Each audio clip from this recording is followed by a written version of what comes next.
Hello, good evening, everybody, and welcome to the Cheese Room Podcast Friday show on YouTube. I'm not the caller, as you can tell, because we're on time for once. This is Brendan. I'm normally host of the pod that goes out to the audio platforms, but today I'm in charge of the YouTube crew. So, quick run around the room. We've got some great guests lined up and plenty to talk about whilst the team's out in Israel. First up, he's up nice and early in Australia. JP, how are you, mate? Good, doing well, Brennan. Thank you. It is nice and early, but I don't know what time it is in Israel. I won't be watching the game, but I'm excited to talk about it with you. Yeah, plenty to get through. Saw the pictures of them sort of around Tel Aviv landing and in the hotel. I think the Tottenham TV boys were there filming and stuff. So, yeah, it's all kicking off against Jose's boys. Next up is Mr. Diver wearing a typical Diver shirt that does look a bit like the away kit. How you doing, mate? I'm good. Let's keep it a little in secret that I spilt my dinner down my other shirt, so I did a last minute costume change. But I'm all good. I know you did let slip that it was pizza as well, mate. I'm so disappointed. You're supposed to be on the keto diet, and I'm assuming that's not a keto pizza. It wasn't. I don't think it was. It was barely a pizza, to be honest. It was a bit shoddy. We're also delighted to be joined by Matt, the Sussex Hotspur from Premier Hotspur TV. How you doing, Matt? Yeah, I'm all good. Hope everyone's obviously well in the chat. No, I'm really looking forward to tonight's show. Thanks for having me on, guys. Pleasure, mate. Always a pleasure. So, yes, hi to everyone in the chat. Please do hit the like. As you know, it helps us grow and shows a bit of love. And also stickers and super chats are live as well. So do get involved. Caller is in the comments. Lateness, mate. That was 1 minute late. That's not lateness, mate. Come on. It's not your average 7 minutes. But the gentleman. First up, JP, are you in mourning that this is going to be the final episode of Neighbours? It's going to be the final episode of Neighbours. Yeah, today. Did you not know? Mate, it's clearly not the institution you think it is down here. No. Like, I remember going over to my grandparents' house when I was like 4 and being sat down to watch Neighbours because my grandma loved it. So, mate, long time coming. Goodbye. Yeah, apparently all the old characters have come back. Toadie's there, as is Scott and Charlene. So yeah, it's just going to bring back the 80s perms and everything as well, just for that. Yeah, the mullets. Remember, Jason Donovan had the mullet, and yeah, didn't Guy Pearce have them? Wasn't Guy Pearce home anyway? Anyway, we digress to Aussie soap operas, and don't burst the bubble. Everyone in Australia loves Neighbours, I'm sure. Just JP, it skipped you by, but I'm sure everyone loves. Sure, we'll go with that. It's the key news Spurs-wise this week is the departure of Joey Rodon to Rennes on loan initially, but with a 20 million deal lined up afterwards, all going to plan. Start with you, JP. How do you feel about this one? Are you a Rodon fan, as Mr. Muir is? I'm a Rodon fan, but I think it's been pretty clear with 3 managers now that have kind of looked past him pretty consistently that he just wasn't going to get the minutes in the squad. So I'm glad that he's going out on loan. I thought Rennes was a really odd choice, though. I thought there would have been heaps of interest in the Premier League for him. And it's just weird that nothing really materialised earlier in the window. So I'm not sure if it was kind of the options that we wanted to include in the deal, but it doesn't look that significant with Rennes either. So, yeah, just not surprised he's gone. I'm surprised where he's gone. Yeah, it's an odd one. But again, I think we've had this sort of anomaly with Rodon since he joined. None of the managers really trusted him. Jose didn't really. He saw potential, but didn't really play in that much. Nuno as well. And Conte just never played him. So, Diver, is it much of a surprise that he's gone, irrespective of where he's gone? I mean, not a surprise that he's gone because every manager we've had, as you just said, didn't play him. I do feel bad for him because he never caused a fuss. Well, at least we know about. And a few games he did play, he played fine, and internationally he played well. But yeah, no surprise he's gone. Surprised where he's gone. But Wish him luck. No hard feelings. I don't think anybody's got hard feelings with him. And I think he's a decent player. Probably not our quality, but he is a decent player. Yeah, exactly. I think we all saw that there was potential there. He came with quite a hefty price tag. It was around 20 mil, I think, that we paid. So we're getting, I think, our money back from that we paid Swansea initially. Matt, how are you feeling about this one? Sad to see him go, but I think we can understand why the decision was made. Yeah, it's sad to see him go. He hasn't really had a fair crack of the whip. I wouldn't say, but this is I think the new Spurs, and it's about time we were a bit more ruthless. And if Conte doesn't see him in his plans, and that's the direction the club's going in. Does he count as a homegrown, or is he? Not in Europe. If he's got part of the obviously foreign list, then obviously it kind of frees up a space to bring another centre back in. Which would be a cheaper option, because you have to think, if we have to go for another English homegrown defender, I mean, with the English tax, it's going to be probably double money, isn't it? So it might, it will give us an option, but I wish him, good luck. I think I'm just shocked that I didn't see him at someone like Nottingham Forest, or maybe Fulham, coming up, maybe even Brighton. He played under Graham Potter when he was at Swansea. He played on the left-hand side. So I was shocked I haven't seen that, but. No, yeah, weird move, but I wish him that.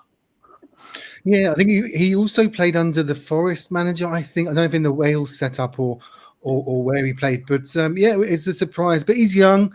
It's always good for British players to play overseas. It's not something we tend to do really as British players, because the Premier League's so strong. But it is good. And another player who is looking at a move to Italy, or go overseas and to Italy, is Japhet Tanganga, going to AC Milan. It's still in the pipeline. It's not finalised yet. But JP, that's 2 centre-backs going. Do you think that it looks like we may actually have that marquee centre-back signing we've been wanting? It's like, it looks like we're going to have to. Right? Like, if we're pushing all these players out, we're going to have to bring in another one. The concern is that since the start of the window, the ones we've wanted haven't been available. So I don't really know what we're doing. Tanganga, I kind of understand a loan move, but I think I've been pretty passionate on this pod before that I think Tanganga has a really high ceiling, and I want him around the squad. And if there's an option to buy in that, I'm not keen on that move. I want to keep our options to keep Tanganga open. Yeah, because Milan did it last season with when they got Tomori in from Chelsea, and how Chelsea could do with Tomori right now. But Diver, it's I think it'd be good for Japhet.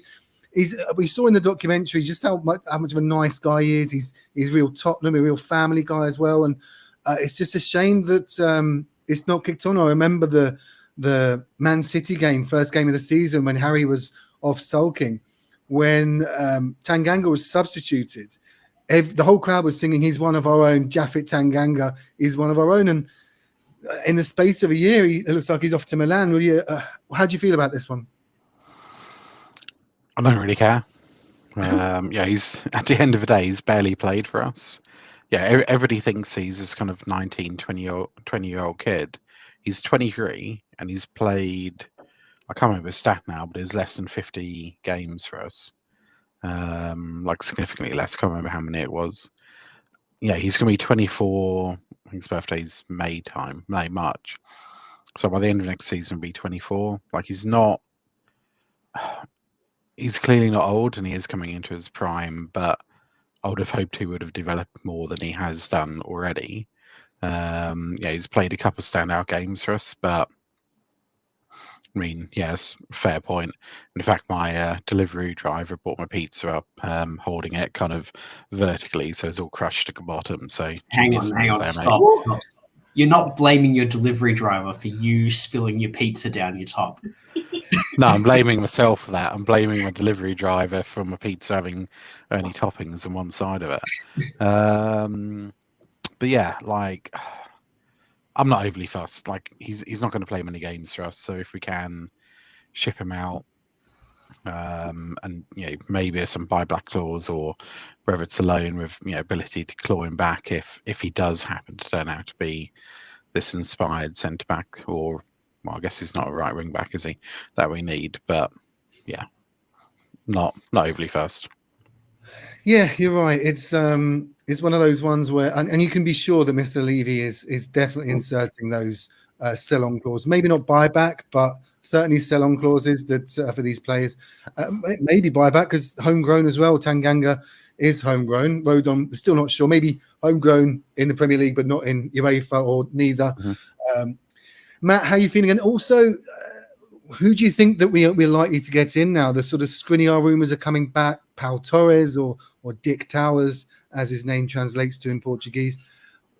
Who do you want us to get in? Who do you think we can get in to replace Jaffet and Joey Rodon? I think my thing on Tanganga, I think, even when Conte came in last season, he was in the team, wasn't he? And he was, part of the squad, and he was doing well, and he was, playing games. And then it was another injury that's kind of, when he's just making progress and then he gets, another injury, it's just frustrating. He'll have a good couple of games and then he can have a shocker like Crystal Palace under Nuno when he got the red card. I mean, it's silly things like that he should be. He's been with us a few years now. He should be bringing out of his game. But I think the move to Milan, if it happens, I think it's a good move. They've got Paolo Maldini there as well. I think he's one of the coaches down there. So I mean, it's not a bad teacher, is it? He'll teach him the dark arts of defending and how to. You look how Tomori's doing. He's turned into a brilliant centre back. So hopefully that can happen with Tanganga and maybe we get an option to rebuy him back if he flourishes in Italy. In terms of a replacement, I think you got the guy from Fiorentina. You got is it Milinkovic? Is it? I think he's got a good ball playing centre back, so he'd probably suit Conte. In terms of probably like Joe Rodon to replace. I mean, one who I'd like is the Mark Guy from Crystal Palace, but yeah, I think that'll be a very hard deal to do, and I think you have to pay a lot of money. We started this window wanting Vardiol and Bastoni for like 100 mil combined. Yeah. It feels like we're going to end up paying the same money and get Guayi and like Ben Mee. Yeah, I do think we've been a bit unlucky because obviously I think we really want Bastoni, and obviously we kind of threw everything at him, and it's just sometimes the player doesn't want to come. He just wants to stay at Inter Milan. Guardiola, he wants to do another season at Leipzig. So I don't know. Maybe is it better maybe just to bring in, someone like another long let just for a year, and then go and get the proper one you want next summer. I mean, yeah, it's a difficult one. Yeah, I'm sure that was the logic with the loan move for Longley, was that, right, we can't get our main targets now, so Bastoni made it clear he's staying put. So, right, well, let's go to Barcelona. They've got a fire sale on there to shift as many people off the wage bill as possible to bring in the 75 players that they have this summer. And, but yeah, it's interesting to see. I mean, maybe if Villarreal are still keen on Lo Celso, we could look at swapsies there.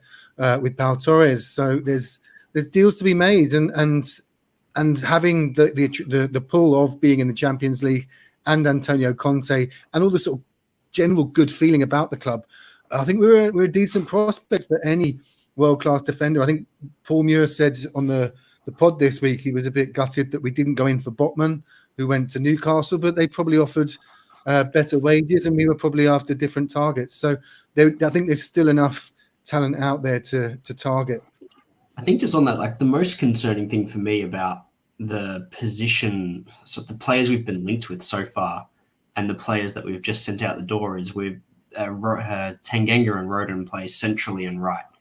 Although Rodon, we've kind of said, why doesn't he play on the left? But no manager has given him that chance.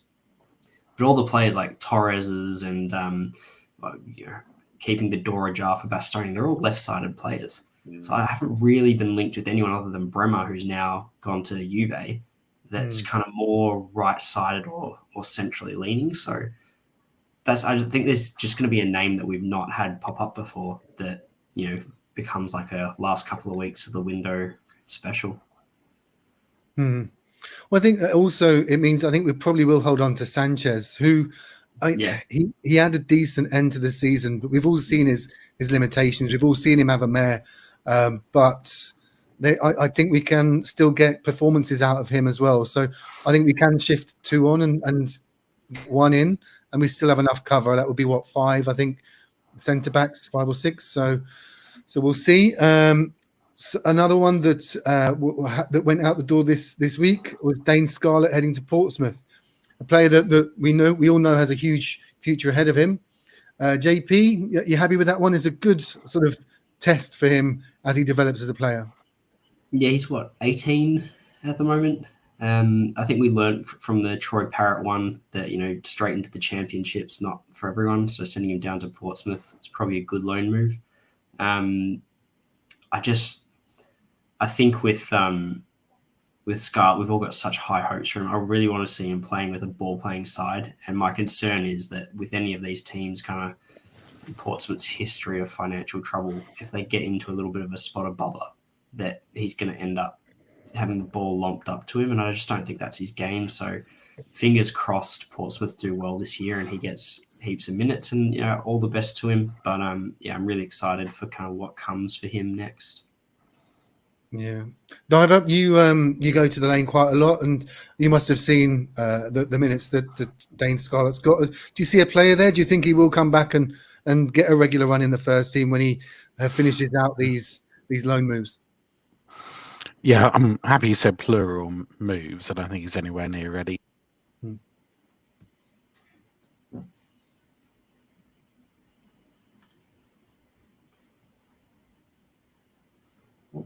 Have we lost Diver there? Have we lost me? We've lost Diver. No audio, Diver. Can't hear you. So we'll move on to Matt. Matt, how do you feel about the Scarlett move? He does look the part. There's a player there, and what's your feelings? Portsmouth, they're I think League One. Are they League One? Yeah. So how are you feeling with that one? I like the move actually. I think Portsmouth are. I actually know a Portsmouth fan, and I was speaking to him sort of about it, and he was saying they're trying to rebuild.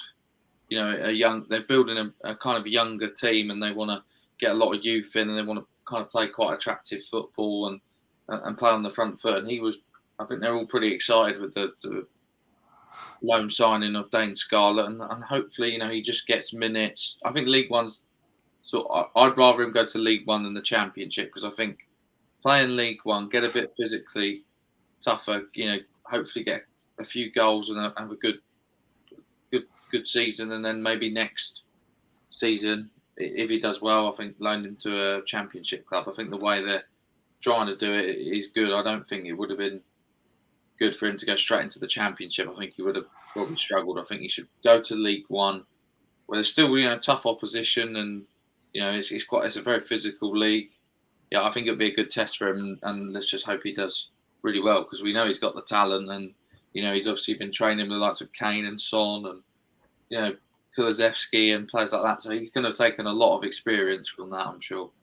Yeah, JP is a bit like the Troy Parrott sort of saga. He's now with Preston, but again, last season was at MK Dons. So again, stepping up a level and can only be a good thing for young Troy. He looks like the sort of player that filled out at a young age in terms of his physical presence, but the technical side I still don't think was there. The intelligence I think still needs work, and the Championship is a good place to do that.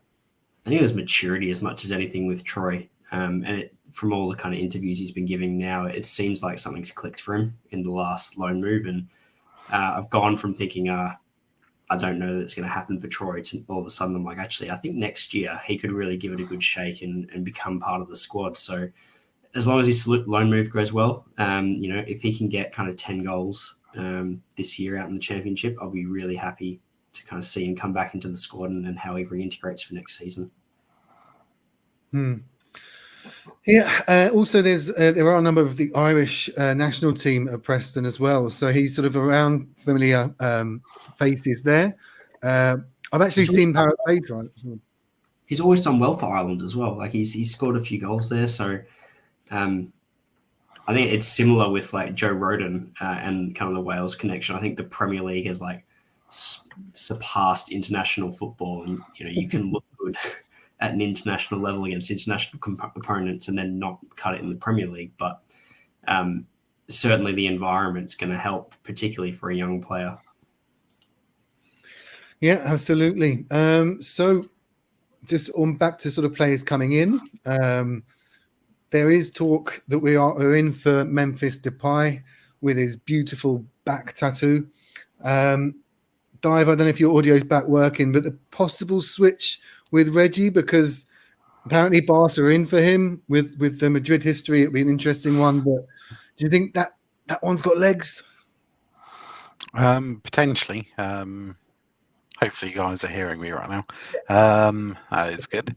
Yeah, I think potentially I'm still on the fence with him. So he's very up and down in terms of form, isn't he? And I think he's got a huge amount of talent in him, but he's never quite delivered.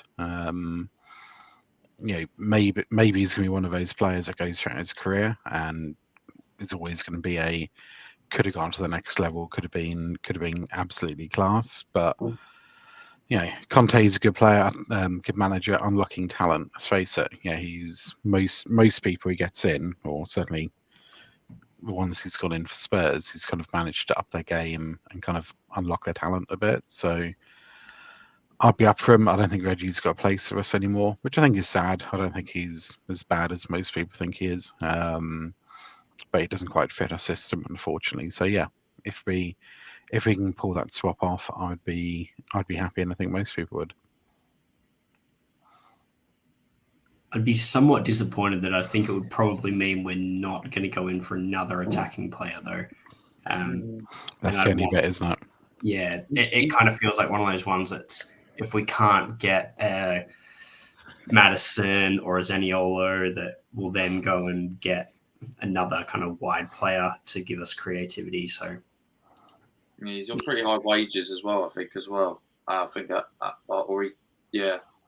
But, I mean, he's quite versatile as well because he can kind of play on either wing and then play as a centre forward. Or, maybe it does give you an option as a striker as well if you maybe, want to just rest Kane and then you play Richarlison on, the left wing or the right wing and then have him up front. Because I think he's physical enough to do it and, he's pretty good in the air. But we've obviously seen him in the Premier League, obviously with Man United, and that didn't really work out. But I feel like probably he's matured a bit more now, but I still think he has that sort of tiny bit of bad attitude. I think then I worry what it would do to the harmony of the squad, but I wouldn't say no to it, obviously, but yeah. One that Adrian in the chat, hi Adrian, mentioned is Zaniolo. It's a player I don't know too much about. I have seen his injury record, though it doesn't look very encouraging. We will face him this weekend in Tel Aviv. JP, do you know much about Zaniolo? Is he one that you'd go for?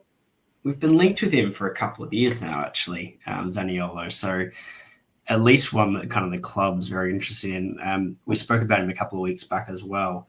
I think with Zaniolo, I like him as a player. The injuries are concerning, but assuming he's coming off the back of that, and he had a pretty good kind of Conference League run off the back. So my problem with Zaniolo is I imagine him getting more minutes out on the right, completing with Decky, than I do seeing him play as that kind of like pass first creative midfielder that we really need. I think we need someone who can receive the ball centrally and unlock tight spaces, whereas everything I've seen from him playing for Roma, he's great when he's picking up the ball and dribbling past a man, and often kind of veers out wide right. So I think he as an option to replace Lucas as a right winger and competing with Decky really excites me.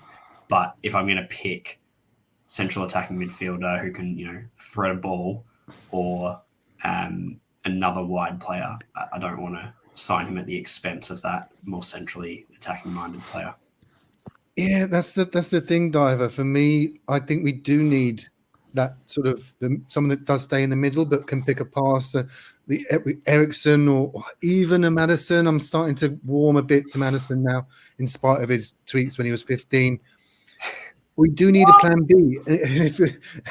But if we're just going after the same players, very similar to who we already have in the same system, I think we do need to think about the plan B. Right? When teams do sit back and don't give us space to get in behind, Which they do. Midfield to pick a pass. So I don't know if Zaniolo, by the sounds of it, is that sort of player. So who would you like to see in that midfield creative role? I wouldn't mind somebody like a Maddison, because he's homegrown, Premier League experienced. We know he's a good player. Certainly he's probably best player at the moment at Leicester. So yeah, I know it's not saying much at the moment, no disrespect, but I would take somebody like him.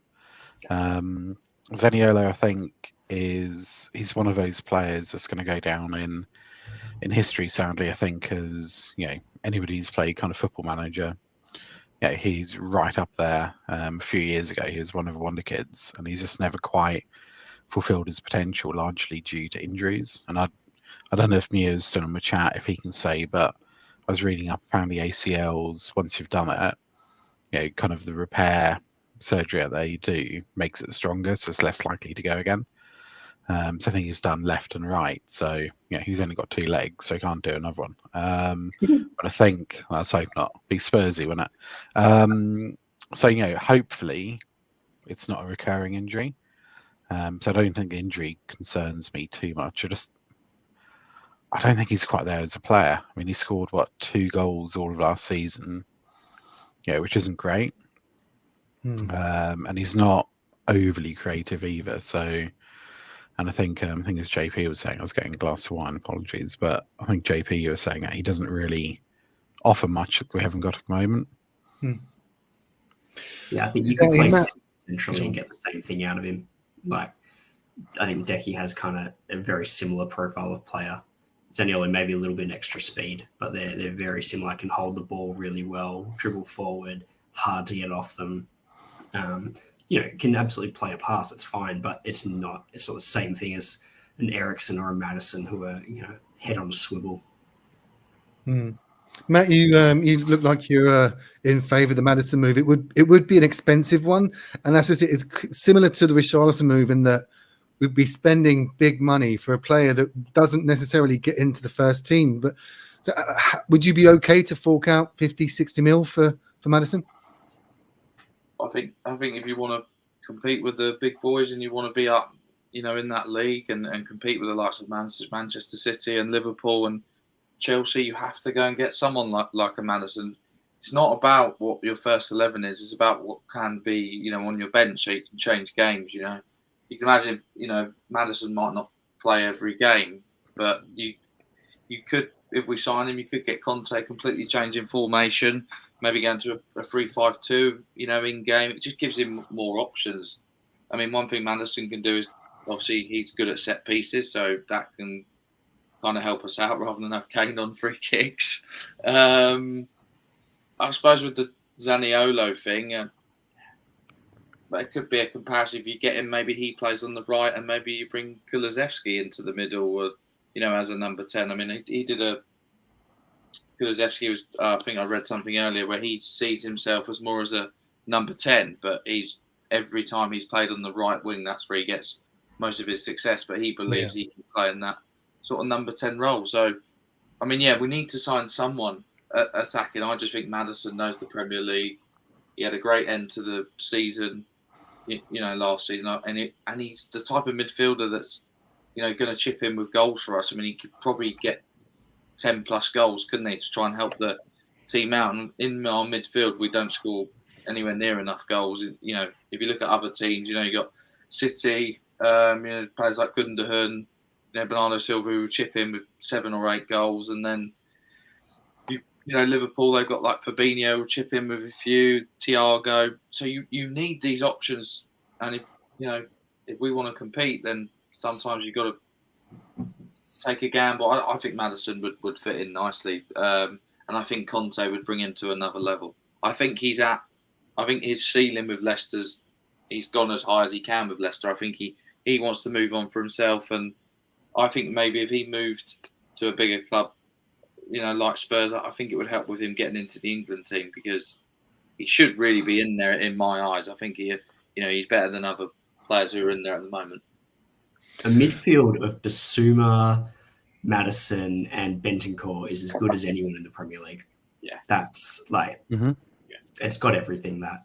Yeah, because Maddison can play like a centre mid role as well, can't he? He's sort of a centre attacking midfielder and central midfielder, so he kind of gives you the option. Some people question like his attitude and what he does on his social media and things like that. But I think Conte would get into, and I think you'd see a better Maddison. But I just think he could offer us a lot more than Zaniolo. And 70 mil just to take Kane off free kicks is worth it in itself. But didn't Southampton want 60 to 70, for James Ward-Prowse? I mean, who would you guys rather have, James Maddison or James Ward-Prowse? I mean, if you take out James Ward-Prowse free kicks, he's nowhere near as good as Maddison. Yeah. Yeah.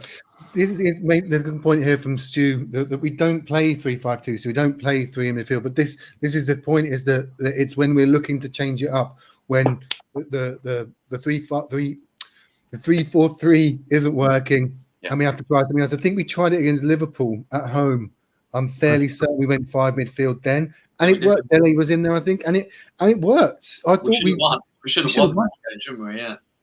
So it's something that Conte does do. He can do it, and we will need options. So I'm leaning towards Maddison. Just the price, we know the price is going to be crazy money for a fancy haircut for another David Bentley. And I'm just. Have we got any players that you think they'd want? I mean, we've obviously had the rumours about Winks and Leicester like him, but I don't know if that's true. But there must be an option there. They might want someone. They need someone. They've not signed anyone. They're the only team this season, this window, that hasn't signed a player. I think that Rodgers must be a bit worried about that. Rodgers does love a signing, and it might be one of those ones. As you go through the last few weeks, they might just have to take. Maybe Spurs are waiting, and they'll put in like a sort of Levy cut price deal, and then maybe Leicester will just take it, or they'll go, okay, well, I think there'll be a median in between, but I think it's more likely they're probably going to get Zaniolo from what I'm sort of reading from the rumours, but it's people didn't like, certain people questioned Kulusevski when he came in, and he proved people wrong, so you just never know. Yeah, you're right, exactly. On outgoings as well, pretty quiet on the Lo Celso and Ndombele front, but I think we know that they are definitely, they're surplus to requirements. They've not travelled to Israel. They didn't travel even to Rangers, so they'll be joining Reggie and Winks on the way out. Winks, like I said, maybe a Leicester. It is strange there that the inactivity there. Maybe this is Rodgers' last hurrah. Maybe he'll be on the chop fairly soon, or will quit. He has an excuse with them not really spending any money this summer. So as I mentioned, Ben Davies signed a new contract as well.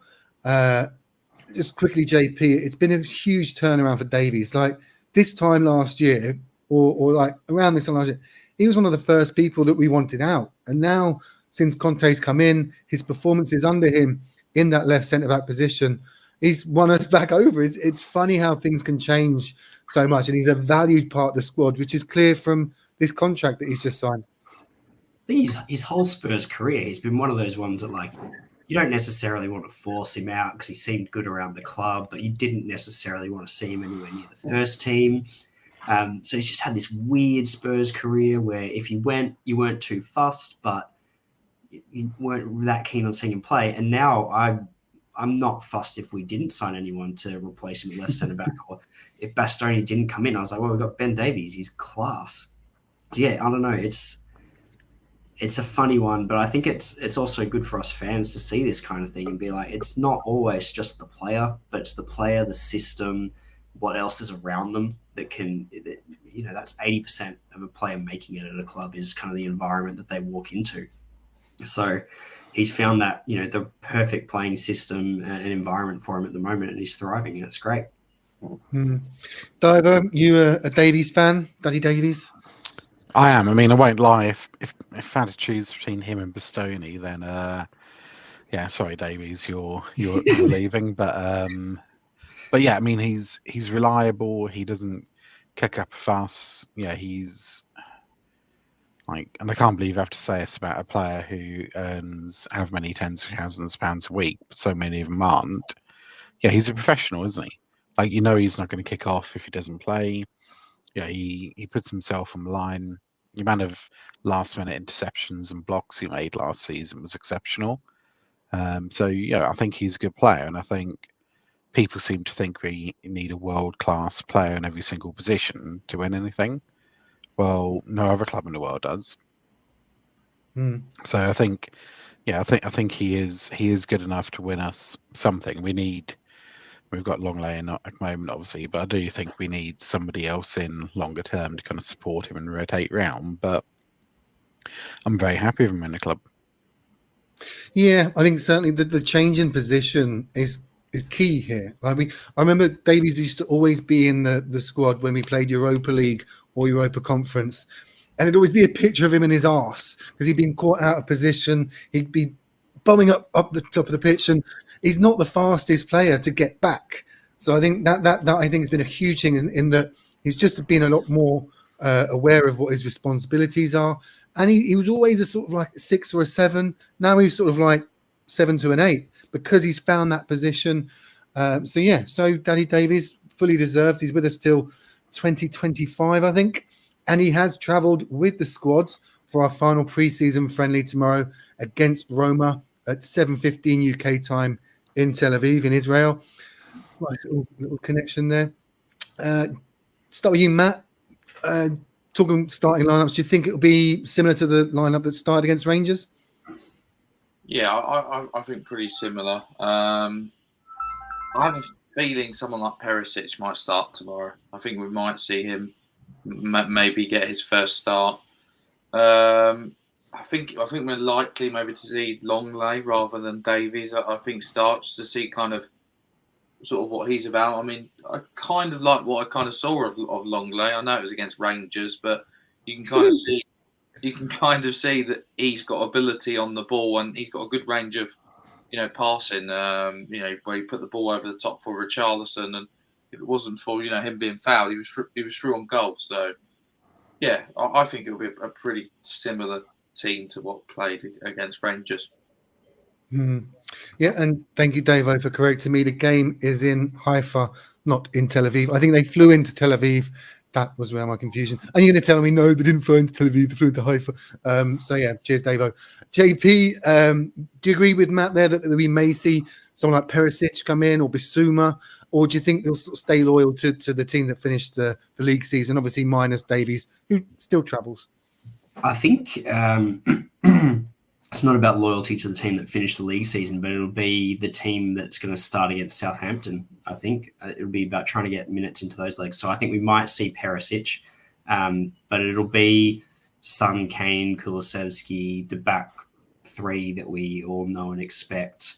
The one that'd be really interesting is who starts at right wing back. Does he start Emerson? Does he start Lucas? I think that's going to be quite telling for what we can expect this season. If he starts Lucas, I think that tells a lot about kind of where Spence sits in the pecking order. And it also means there's probably some kind of truth to the Zaniolo stuff as well, that we might be looking to bring someone in who can play out wide on the right, but also fill in centrally. I don't quite like this. 100, I'm doing a forfeit because that's not going to happen. But please do smash the like. I've got no tequila, I've got no booze here, so I can't do a shot. I can't make a risotto. But we'll do something if we get to 100 likes. Come on, guys. Dive Hold up. on, sorry. You can't make a risotto. Where does that come from?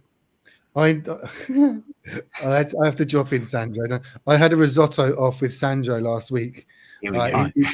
He was doing a risotto when we recorded with him, and then he sent me a picture that night of it. And then I did a risotto last Friday and sent him a picture of my risotto. Pissed on his. It was way better than his, I think, and he knew it. So if we get to 100 likes, Bren's forfeit can be he has to go a pod without mentioning Sandro. Yeah, we'll have to drunk text Sandro. Yeah. But Diver, what are your thoughts on the lineup against who are we playing? Roma, even. Do you think that we'll see more of the new boys that have come in? Bissouma, I thought, played well against Rangers when he did come on. How do you see us lining up? Any of the new boys coming in? Yeah, I think so. I mean, I think I can see Bissouma starting right wing back, as JP said. I think it's going to be the really interesting one, and I think that could be telling, particularly if Emerson doesn't get any game time. That's not going to get any more likes, caller. Viewers now. We're down to negative 100. But I think it'll be fairly similar to the Rangers game, but I'm just more interested in who's going to be right wing back. And I think he'll bring off most of the team at half time or fairly early just to keep him fresh and not have any injuries for the game next week, which is exciting. It's his first game of the season, and we're at home, and it's on a Saturday. How many people are going to turn up on Sunday, do we think? When was the last time we played Saturday? At 3 o'clock? Kickoff for once. Don't think we did it last year, did we? Yeah, whole season, I think. No home 3 o'clock kickoffs. No, it was Sunday, weren't we, though? Because we played City first game, didn't we? That was on the Sky, wasn't it? So yeah, it was the Sunday. What do you guys make? Do you not? I mean, where's Doherty? Do you think he's just completely written out now, or do you think he'll get a game tomorrow? A bit weird. He was the only player that travelled to Glasgow that didn't play against Rangers, which I don't know if we can read into that or not. But yeah, it's an odd one, and I think with Spence as well, Conte's comments were a bit weird. But then he does do this. Conte, he does carrot and stick things. The Burnley game, was it Burnley? Yeah, the Burnley game where he said he was going to quit. Things like he does say these things. So maybe what he was saying about Spence is just sort of say, come on, show me what you got, as opposed to I don't like this guy. Paratici got him in. So I don't know. JP, do you think that? Who do you think will be the starter? Will it be the Doc? Will it be Spence or Emerson Royale? 3 weeks ago, I would have said Doc, hands down, like no doubts about it. But the minutes he's got in pre-season, possibly Emerson, which is baffling. But based on kind of who's getting minutes in pre-season, that would be the one that makes the most sense if I had to put money on it. But I don't see any truth in like Doc not getting minutes in against Rangers as being a big thing. We've got 4 right wing backs if you count Lucas, so you're not going to get them all at run. And Doc's the one that, come after kind of Christmas last season, Conte clearly trusted the most. He was playing him out of position on the left as well. So I think it was more just a case of, I know what you can do. You're good enough for me. Let's see what we've got in the rest of the squad. Dava, you a Doc fan? He's into his hip hop, Doc. So do you think that he'll be rapping away? That's a weird analogy against Southampton. Do you think he will be our starter at the start of the season? Well, I don't know. I don't know if anybody saw the post that Dye put on his Instagram today of Doc looking kind of forlorn out of the bedroom window. So maybe he's pondering as well. But I think it's weird, isn't it? Because he was terrible, like absolutely terrible. I mean, I sat, I think was it Muir at home game or one of the ECL games? I sat behind a scout and they were taking notes, and what they were saying about Doc was just unreal. Like basically just destroying the poor guy on paper. And he was terrible. And then he came really quite good for us. And then he got injured. So we don't really know which Doc is coming back, do we? Obviously, we hope the decent one, but I think it's sadly telling that Conte doesn't seem to want to be playing him. But then if Emerson's looking to get out the door, who knows? Basically, I think our right wing back's just a bit of a mess at the moment. We've got somebody who's too young, somebody who's not a right wing back, and somebody who has only played a few good games for us. So it's just a bit of a mess, and I don't think it's going to get sorted out pre-season unless we do sell Emerson. Then something's going to happen. It's just the antithesis of the transfer window we've been happening, where we've gone after target number one. Doesn't matter, just go and get the right person for the right job. And then when it comes to right wing back, we're like, well, we've got 4 players that can all kind of do little bits and pieces, and between them they create a really good player. But which one are we going to use on what day? And it's not quite sitting. Maybe when the window's closed, it'll all make sense. But I think the numbers there just baffle you, and they're all completely different players, and having completely different types of players. It's just hard to see what we're trying to do. There's clearly something Conte likes about Emerson, though, because he's obviously kept him around, and obviously every training video he's in him, isn't he? Like, he's a character in that dressing room. Whether he has, he's good harmony for the squad. I mean, I'm sure you always see kind of more Richarlison and Emerson kind of all together. So whether that helps Richarlison settle into the squad. I mean, the thing that frustrates you with Emerson, you can see he's learning to be a right wing back. But how many times against Rangers, he probably could have scored 2 or 3. If he just let loose. You can imagine Spence in that position. He's probably scoring, or he's getting it, on target. And I quite like what I saw from Spence against Rangers. He made a great tackle, obviously, in the box. It's tough. I kind of have a love-hate with Emerson. It's kind of, he did really well those last 10 games. He picked up the flair, obviously, in the North London derby. And he's got that character thing about him where you kind of just like him, but he just frustrates the hell out of you at the same time. I just wish he could cross. Because if he could, he'd be probably pretty good. But I'm sure this pre-season they've kind of worked on positioning, and I think he's learning the system a bit more. But it is a mess at right wing back. But I feel like we need to get rid of one, because I think 4 wing backs at right wing backs is just too many. It'll just get a bit messy, I think. Yeah, moving on. There was this comment from Antonio Conte today, which got a lot of Spurs fans very excited on Twitter. This is a young team, and we can work for many years together to improve and fight with the best teams in England and Europe. So I think the emphasis on the we there is the interesting one. JP, do you think that shows that Conte is planning to perhaps sign that extension, or do you think it was just he was mid-sentence, and it's the sort of thing that you talk as a collective regardless? Do you read into what he said in that press conference? I don't read into a 5-year contract from what he said in that press conference, but I do read into it that he's happy. I think I've said all along, like, it's not with Conte that he only wants to stay at clubs for 2 or 3 years. It's that he only wants to stay at clubs as long as he's being backed to continue to win. And if the club continues to back him for 3 or 4 years, he's going to have no issue staying. What I do read into that comment that no one else seems to be picking up is he thinks he's built a really young squad. This is the oldest Spurs team I remember in some time. Well, I think there's a good mix. I don't think it's we're like going down the park with a pack of Werthers just yet. I think that we are still young enough. There's a good mix in there. Kane, Son, they're pushing 30. I think Son actually is 30. Kulusevski's 21. We've got Perisic obviously came in. He'd be one of the elder ones, but Sessegnon on that side, still really young. On the other side, Spence. Midfield, Bentancur's 25, I think. Højbjerg is 27. So I think, it's a good mix. I don't think that I think that was a point that he was just trying to say, is that we can keep this team together and push on. So, Diver, were you excited by the possibility that he's with us long term from that comment?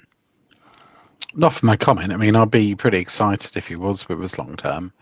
But we all know Conte, right? He after that Burnley game, he was going to walk. Now he's going to stay until the end of time. I never read in too much, and I think people, I guess, it's hopefully interesting for the show and for social media. But people read in far too much into what is said by managers. It could have even been a passing comment. We don't even know. So I agree with JP. It does show that he's happy, and that's a good thing. But I don't think it shows that he's going to stay until the end of time. No, he never. I'd like him to. Yeah, I think that what we're hoping for is at least an extension on the 18-month deal that he signed. So I think there was the 1 year option. So maybe that's what we do. And again, that really ties in, as we discussed in the pod this week, with Kane's future as well. Kane apparently this week was discussing a new deal was discussed, and he's open to signing a new deal. Matt, do you think that if Conte does sign on, that Kane may follow suit? I think if Conte signed, his contract extension, I think the contract with Kane's probably already done, because he's come out and said that Harry Kane's vital to his project, even down the line. You need that, experience. I mean, Ronaldo, 37? So Kane's only, is it 29? Is he 29? Mm-hmm. Yeah. So and look how fit he looks going into this pre-season. I've never seen him look, this good and this sharp in pre-season. I think if Kane signs his contract, I think Conte's probably staying around maybe for a bit longer than we probably all panicked about. I quite like the comments. I thought he's finally saying we, and I think he's happy with the direction of the club. And to be honest, he can't really moan. He has been backed more. He's got most of his positions he's won. We've tried to go for players like Bastoni. It's not like we haven't tried. It's just sometimes in football, if a player doesn't want to come, you can't force them. Certain fans get that, and other fans go, "Oh, why didn't you get him? Why didn't you do everything you can to get him?" He doesn't want to leave Italy. You can't force him. You can't pack him up and go, "Right, you're coming to Spurs." I don't think he'd want to play like that anyway, because he's never fully going to settle or want to be there.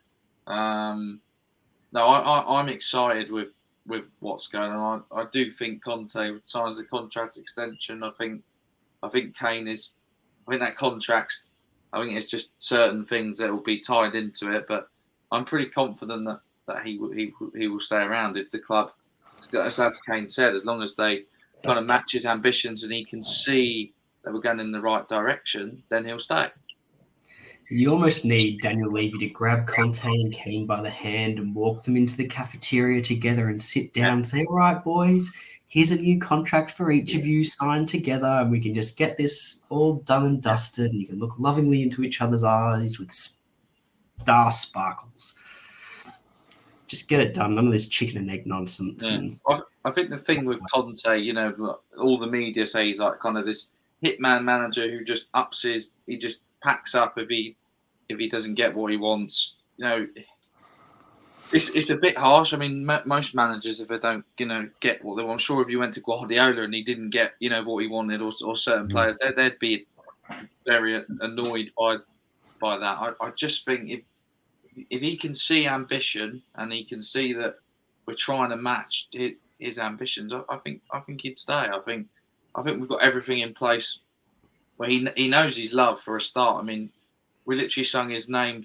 First game of the season, or even when I don't think he's ever felt that amount of love. We just connected with him from kind of day one, because we know what he is and how ruthless he is, and I think the team needed it at this moment in time. And you're looking at pre-season. I mean, he's absolutely beasted them all, hasn't he? In the heat and all that. And I think it will do us well going into the season to be able to push on, and hopefully with the fitness we're getting, we won't concede stupid late goals and probably score a few more winning late goals as well. Yeah, I think we're quite similar to Conte as a club, aren't we? Yeah. Because we're kind of, we're quite an emotional, emotional club. Like but if you think about Chelsea, they don't have the same ups and downs in their fan base and the same kind of aggressiveness in the crowd that we have. And at Spurs, it's either kind of deafeningly loud like it was against Arsenal, which was the best atmosphere I've ever experienced in my life, or it's kind of a toxic, like when got sacked, atmosphere against United. And that's a very kind of Conte thing, isn't it? It's either we're all in or we're all out. So I think the club kind of suits him. Yeah, I think with me, there's still something there with me and Conte. Like I sort of think back when I was like 17, 18, I worked in a pub and I was dating this girl who was way out of my league. She was so hot. And I was like, I just couldn't sort of connect because I knew that it wasn't going to last. I knew, regardless. And I was like, and I kind of have that with Conte. I'm like, we are punching above our weight with him. I guess it feels to me that he's the sort of manager where 2 years ago there's no way we would have got someone like him, but we kicked on so much under Poch, got the stadium, Champions League regulars, that now we can get someone like that. But still, with me, I'm trying to sort of just enjoy it while it lasts. But I still can't really have a connection to him that I had with Poch because it still feels like he's that fit girl when I was 18, and I couldn't settle, I couldn't love her, I couldn't be myself because I knew that she was way out of my league. Anyway, I'm rambling here. Yeah, but we've got money now. We know that's a great equalizer. Yeah. But no, it's great. We've got him in the passion he shows. Love it. Like the Conte cam, you behind him, Diver, with your phone. It's beautiful. There'll be a few more of them. I've got ordered some cooler, I think, to like basically live stream as every moment at the stadium. So I'll have to be following him around White Hart Lane, I think. He's kind of what we need. He kind of came at the right time, innit, when the club was in an absolute mess, and you need someone to come in who everyone will respect, and he doesn't take any rubbish. And I just think he's trying to clear out all the bad attitudes. And we've had some tough years the last few years as a club, haven't we? The last 2 or 3 years since the Champions League final. So I think we just got to enjoy the ride while he's here. And to be honest, every club he's gone to when he's left them in a better state than when he joined. So even if he stays 2 or 3 years, but we win a couple of things, and I mean he goes down as a legend of the club, doesn't he? So and then we go to the next generation of manager, but he'll leave us in a better state, I believe. And you know what, Matt? I cannot wait for the day when I dare look at anything relating to Tottenham on social media and not have 600 dickheads going, "Oh, you've never won anything, have you?" Oh. Like literally every honestly, single post. That, isn't it? I saw the when I think it was a happy birthday to Kane, and in the comments is, "You still haven't won anything." Oh, it's just like, all you've got. That's it. What happens when we do win something? What are you gonna say? Yeah. And I always find it funny when people comment that, because I'm like, mate, what have you done in your job? You're commenting on probably one of the best one of the best strikers this country's ever produced. He's going to retire with, probably a net worth of 30, 40 plus million. What do you do, mate? You did 4 Jaeger bombs down Wetherspoons last week. Like, that's your biggest fucking achievement. So, and I think you get it's a bit odd, isn't it? It's a lot of people who don't know the history of Tottenham Hotspur. You get people who kind of just play FIFA, in the modern era, and they comment on Twitter like, "Oh, you haven't won anything since so and so." But it's not like in our history we're pretty successful in our history. We were the first team to do the double in England. We won the first European trophy. It's not all It's just in that context, people just don't get it. I think there are a lot worse clubs who haven't won anything. They get nothing. Can we pick up Davo's waking up in a bad mood? I don't know what's going on in Sydney today, but coming here. But just on the subject of the trophies thing, it's like, well, if trophies is all that matter, there's only like 3 teams that win a trophy every year. Does that mean that the rest of the 92 clubs in the league should just give up? screw it, it's not worth it. Forget fuck football. We don't need to watch it anymore because all that matters is the 3 teams that win. Come on, the journey is just as it's even more important for me than that night out, that day out at Wembley in 1999, seeing Judas lift the trophy. Like, it was a great day, but for me, that memory is nothing compared to the experiences we've been through in the last few years. So this whole, it's mainly the Gooners that do it because they've won a few FA Cups in the last 10 years. They seem to think that gives them the edge over us, even though they've not finished above us in 7 years now. So again, it's modern football these days where they seem to think that trophies are the be all and end all, and if you don't get it, then don't bother. I just don't see it. Mind you, I'd love a trophy this season. Saying that, great. Yeah, would be fantastic, wouldn't it? I think we all just want one to go and shove it back in certain fans' faces just for a bit, because But what will be. I mean, it's like Brendan says, we've had so many great experiences in the Champions League. Beating Real Madrid at Wembley 3-1. You can't compare those. Those sort of memories. We've been to a Champions League final. I mean, I never thought I'd even say that in my lifetime. So many other clubs will never do that.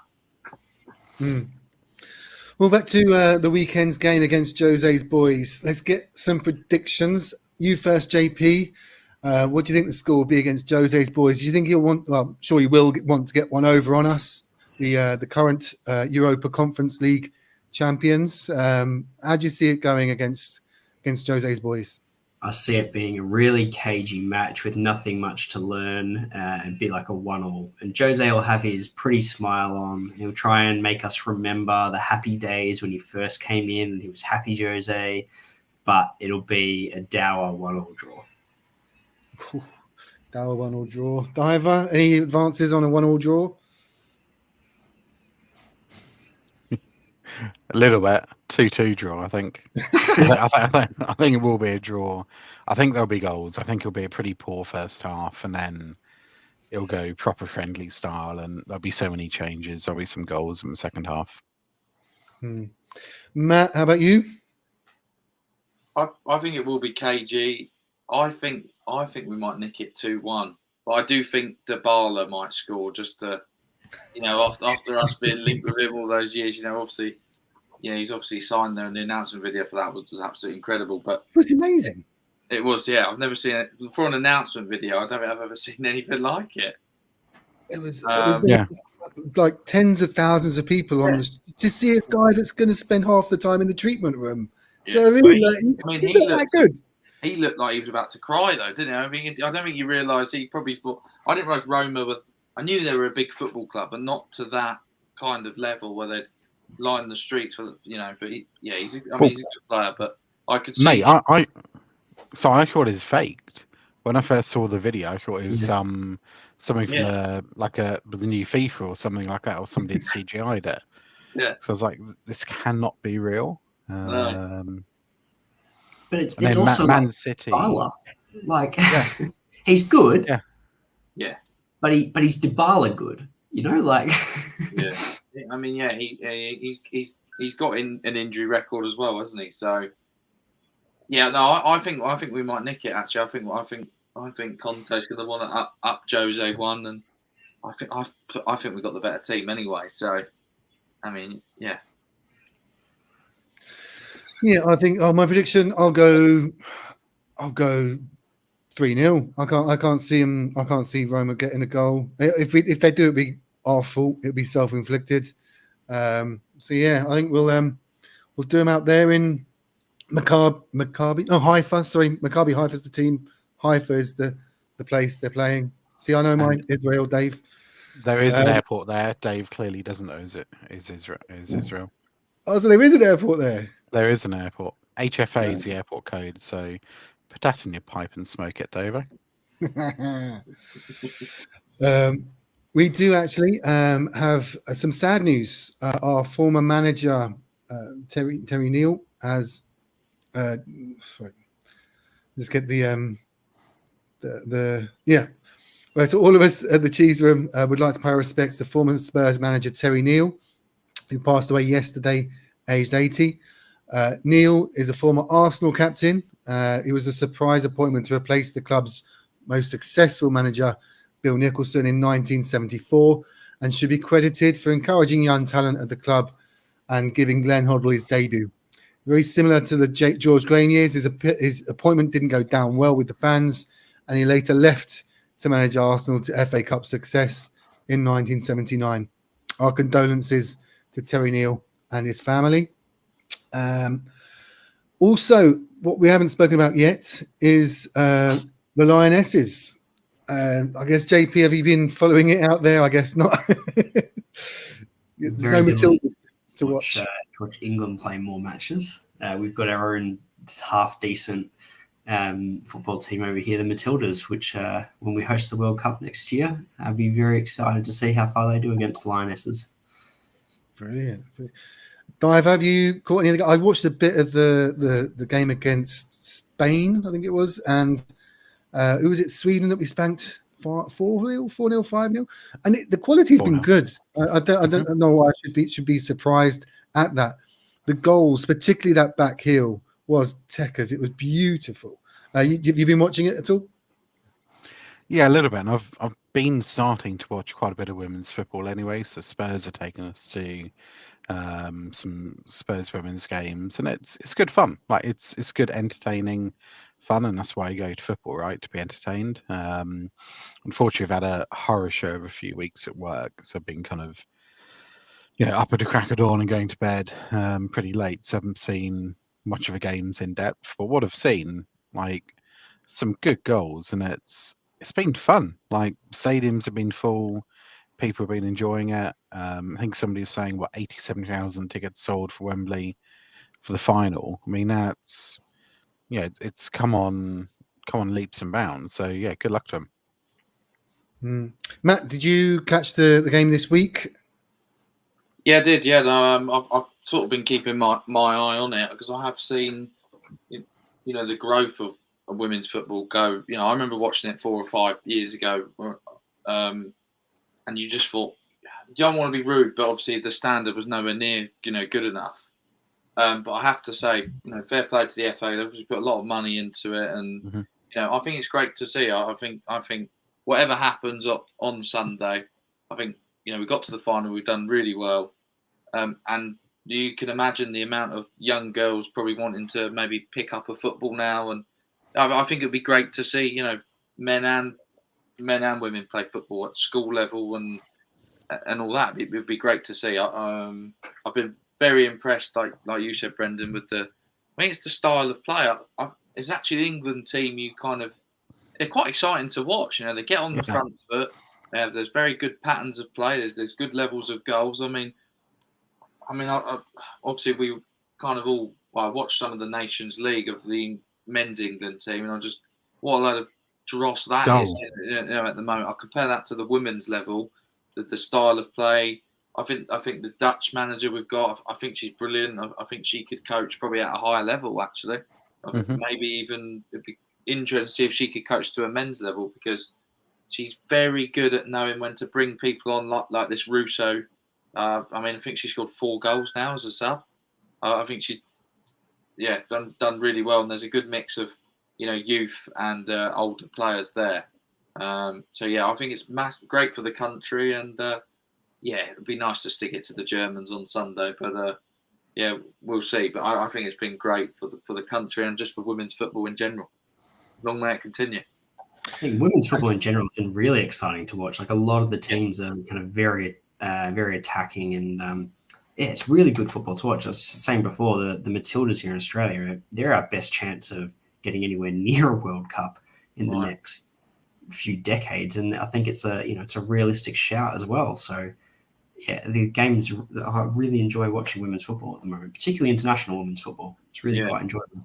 It's quite nice. Tell you what, it's quite nice to see.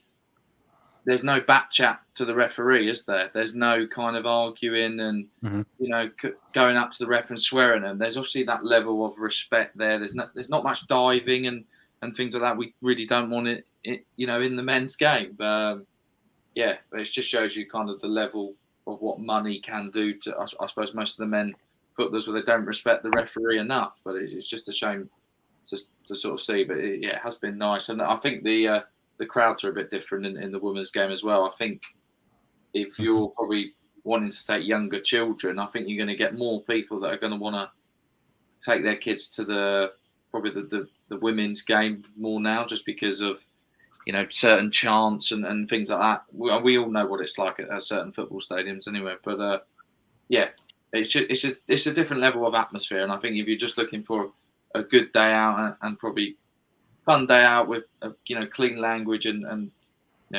sort of banter, but everyone kind of gets on, it's probably the place you kind of take your younger children, I suppose, to try and get them into football.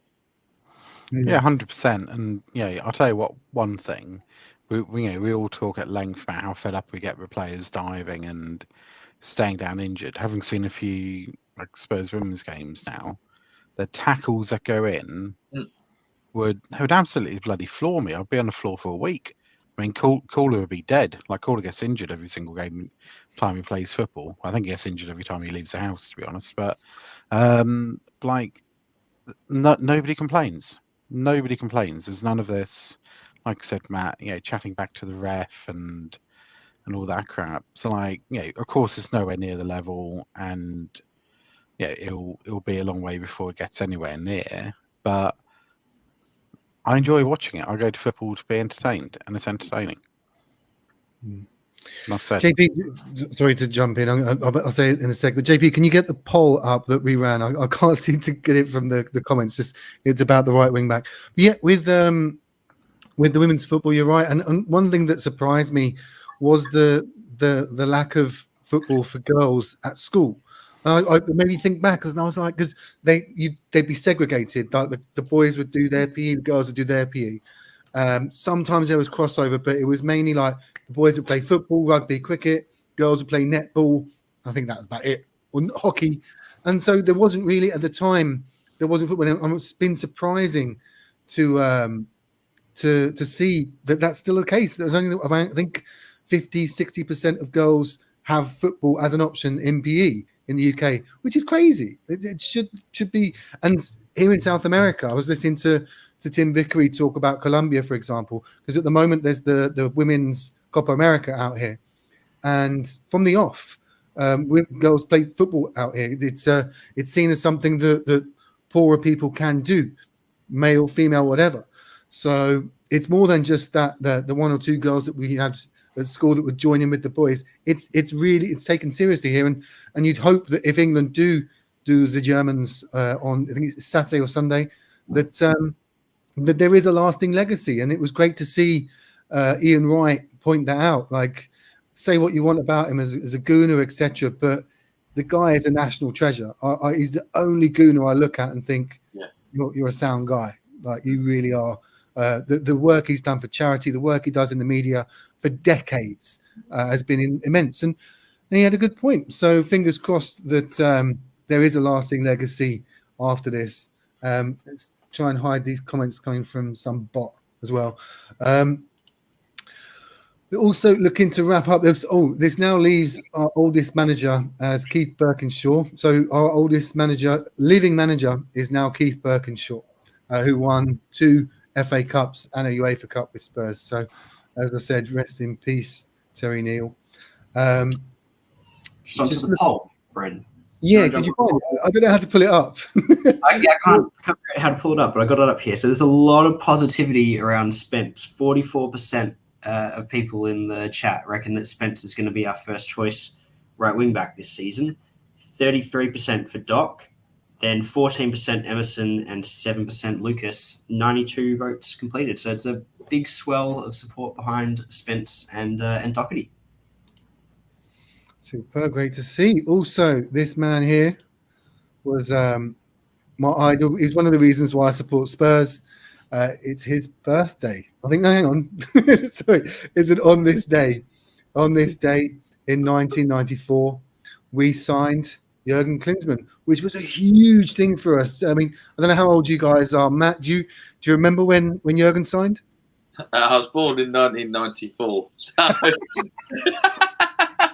no, I've heard bits about it, and my brothers kind of grew up with him, and that was their big signing. But everyone says that's that's probably when you speak to most people, the last big signing they say was Jurgen Klinsmann. In terms of like a marquee kind of signing, a lot of people say Jurgen Klinsmann, don't they? Mhm. So yeah, I mean, he did brilliantly well for the club, and he still loves the club even to this day. And he's always kind of keeping an eye out. So yeah, fair play. Yeah. But Matt, would you use his shirt to clean your car with? No. Car's too dirty. I couldn't do that. JP, how old are you then? I guess are you in your 20s as well? I'm not that young. I'm a few years older than Matt, but not enough to have remembered seeing Clinton play in real time. Look, what I will say is, from what I've kind of seen of him in my historical Spurs knowledge, is a great kind of club legend in terms of a striker. As long as he doesn't return as a manager, let's leave it at that, and happy memories. Yeah, I actually touched him once. He when he came back, so he had 2 stints at the club. The first one was just this one season, 94, 95. Then he buggered off, I think, to Italy or to Monaco or to Bayern, somewhere else. And we nearly went down in the 98, 99 season. And he came back and he literally saved us. His goals kept us up. And he scored a goal against West Ham. We won it 1-0. When he scored, I would always sit behind the goal in the Paxton Road end. And he sort of jumped into the crowd. And I was like, yes, graduate. Diver, any lasting Jurgen memories? Yeah, I remember when we signed him, and for the younger people, you won't believe this, but we didn't have Twitter back then. We didn't really have we didn't have the internet either. So it was a CFAX, but we was on holiday, so I didn't even have CFAX. So I had to read it in a newspaper. I remember reading a newspaper at breakfast and just being absolutely shocked that we'd signed him. And he had, I don't know if you guys know, but he had a old school, well, I guess the new school VW Beetle wasn't out then, but he had a old VW Beetle. So in the players' car park, he had all these Ferraris, Aston Martins, Range Rovers, and then he would rock up every game in his old VW Beetle. And yeah, obviously that dive after he scored his first goal. Yeah, he was class. And having been at us for not a very long time, he seems to have a lot of affinity for the club as well. Yeah, he does. And I love how he says Sheringham as well. He calls him Teddy Sheringham. He really emphasises the ham in Sheringham. But also, and so Simon Judge in the comments there was at that game against Sheffield Wednesday. What I love, if you go back and watch the clip, so he dives, and then you got Teddy diving, and I think Shaggy wasn't injured then, and all the players died. So everyone's getting up, and then you just see Ian Walker turn up and dive in there when everyone stopped diving. Oh, it's a beautiful moment. So yes, so Jurgen, again, there's that debate on legend, who's a legend, who's not a legend. He's a legend in football. As a Tottenham legend, I don't know. I don't think he stayed with us long enough to have that affinity. But also beautiful kit. Phil Ambrose points out that is a kit. That Umbro kit was probably is my favourite Spurs kit. I'd agree. So we've been going now for an hour and 20, so looking to wrap up. Anything else to add? We've spoken about the Roma game, spoken transfers. Have I missed anything, Diver? No, just I can't believe how quick the summer has gone. Like, we're a week away from the beginning of the Premier League season. Can't wait. And Klopp has already started moaning, hasn't he? Oh, fuck off. He's moaned at the... He always starts like that for the first couple of weeks, and then they somehow go on like a 15-game winning streak, and then he shuts up and smiles. So, it's... What's he moaning about now? What's he sort of saying? Community Shield. He wants to change the date of the Community Shield. It's so hard winning all of these competitions. I know. Yeah. Oh no, we played so many games last year because I built such a good squad. I spent so much money. Problems. I am getting to the point now with this summer though, where we've gone 2 weeks, or when was Spence a week and a half ago, 2 weeks ago, we haven't signed anyone, and I'm again going like, wow, is our window that good? Have we done enough? Yeah, well, it's Klopp's so passive aggressive. He complains, but he does it with his smile, with his new teeth. Yeah. And it's like, dude, but Liverpool fans, obviously, they will love him. They do love him, and we would if he was our manager, I'm sure. 100%. But the moaning, just piss off. But yes, He's the so season is unlikable. back. 1 week to go. What's the first game of the season? Do you guys not ours, but just the first? Crystal Palace Arsenal, no? Is it? Because is it Friday the start? I think so. Yeah, but it's a Friday night football. I'm pretty sure it's Crystal Palace Arsenal. Yeah. Wicked. Come on, Palace. But yes, yeah, Crystal Palace Arsenal. Yeah, that's quite a tough game, I'd say, for Arsenal. Yeah, at Palace. Yeah. Well, who have Palace brought in though this season? Have they made any? They've made signings, but I don't know who they've got in. I can't think Brought of in a anyone. new midfielder from the French league who's supposed to be good, and they got a guy from Bayern Munich, I think, the other day, a youngster from Bayern Munich. If they're after French midfielders, we've got a couple of them they can have. Oh yeah, Jamie's on 200 grand a week. It's just too much, isn't it? Yeah, Vieira could get a tune out of Ndombele, I'm sure. Yeah. Well, to be fair, all we need to do to offload him is just do a deal with City, send City and Ndombele, and then I'm sure Arsenal will buy him a week later. So that's where they tend to buy their players from, right? We could surely Jose will take him back. Let's just get him on the flight to Roma and just not bring him back with us. Just leave him there. Yeah. See what happens. Sorry, mate. No seat for you. Yeah. Stuck in Tel Aviv, or Tel Aviv, Haifa, wherever. Haifa. Oh, that's right. Yeah. Haifa doesn't have an airport apparently, so yeah, they can't fly into Haifa. Yeah, he can fly out though. We just leave him there and he'd be stuck. Show him the Dybala unveiling video. Go, look at all these fans. They're waiting for you. Wicked, guys. JP, thanks for joining. Thanks as ever, Brent. It's been great having a chat with you guys this morning. Always good fun. Always good fun. Matt, before we go, do you want to tell us a bit about your channel to the people? We've got 165 people watching. Do you want to tell them about your channel, how they can learn more about Premier TV? Yeah, it's just Premier Hotspur TV on YouTube. I do it with my other host, co-host Simon. We haven't been as active much recently. A lot of life stuff's kind of got in the way. But we've got a show coming this Sunday, kind of reviewing everything, reviewing the Roma game. But obviously, yeah, come over if you want to. But obviously, hit the like on this video, guys, and subscribe obviously to the Cheese Room podcast. These guys are brilliant. They put in a lot of work, and they always invite me along when they can. I really appreciate it, and I've really enjoyed tonight. Thank you very much. Oh, it's always a pleasure, Matt. Great to have you on. Great to meet you. Diver, thanks for joining, man. Thank you very much. And I'll be seeing you in a couple of weeks, I think. Or was it a month? I lose track. Yeah, I'll be over the Leicester game, so 17th of September. So yeah, 6 weeks.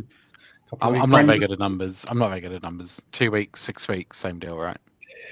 You're an accountant as well. I've just seen we're at about 82 likes right now. Are you ending the show just because you were getting worried about a forfeit coming up? Thing is, I didn't know what the forfeit was, so I'm happy to kill it. But yeah, do give it a like, please. It does help the algorithm, does help the show. Do go over to Premier Hotspur TV as well. Give them a subscribe. Check out Matt's show on Sunday.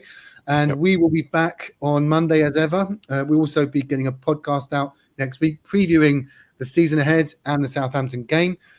Do remember to like, subscribe, comment. Check us out on your socials. And as ever, come on, you Spurs. Come on, you Spurs. Come on, you Spurs. Come on, you Spurs.